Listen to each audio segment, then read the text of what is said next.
Welcome to new TV Telugu. Amaravati రాజధానిలోని VIT AP విశ్వవిద్యాలయంలో వార్షిక క్రీడా మరియు సాంస్కృతిక ఉత్సవం విటోపియా 2026 శనివారం సాయంత్రం ఘనంగా ప్రారంభమైంది. వివిధ దేశాలు, భారత రాష్ట్రాల సంస్కృతులను ప్రతిబింబించే వసుదైకం సాంప్రదాయ ర్యాలీతో కార్యక్రమం ఆరంభమై విద్యార్థులు తమ సాంస్కృతిక ప్రతిభను ఆకట్టుకునేలా ప్రదర్శించారు. ఈ సందర్భంగా vice chancellor doctor P Arulmozhi Varan మాట్లాడుతూ విద్యతో పాటు క్రీడా, సాంస్కృతిక కార్యక్రమాలు విద్యార్థుల సమగ్ర మానసిక వికాసానికి అవసరమని తెలిపారు.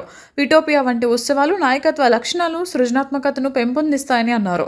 ఈ కార్యక్రమంలో registrar doctor Jagadish Chandra Mudiganti, convener doctor S Gopikrishnan, student welfare deputy director doctor Khadir Pasha, అధ్యాపకులు, విద్యార్థులు, ప్రత్యేక ఆహ్వానితులు పాల్గొన్నారు.